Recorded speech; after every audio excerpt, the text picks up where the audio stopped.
As the ice recedes from lakes around West Michigan, you may see dead fish around the shoreline of lakes and ponds. Some people visiting Millennium Park this weekend posted photos of the fish on social media, but the Department of Natural Resources says there is nothing to worry about. 13 News Side's Micah Cho visited the park this afternoon and shows us what he found and what the experts are saying.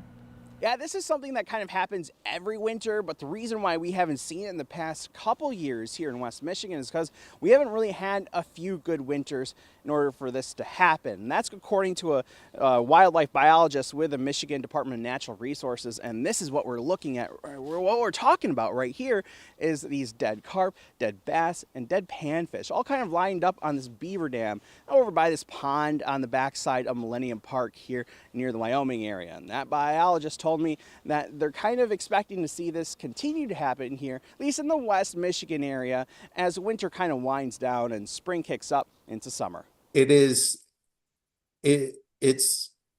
natural. It is something that's going to occur with a lack of oxygen. While it may be stinky, the dead fish floating at the surface of inland lakes and ponds in West Michigan isn't necessarily a bad thing. According to Aaron Schweitzer, the fish production program manager for fisheries at the Michigan DNR, the result of the fish kills this spring may be due to a successfully cold winter.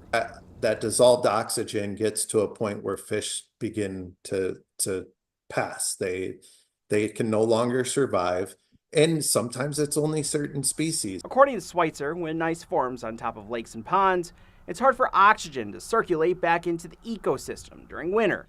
That's why you may see the dozens of dead fish lining the top of this pond at Millennium Park. While it may be sort of a shocking scene at first, Schweitzer says there's currently no need for concern.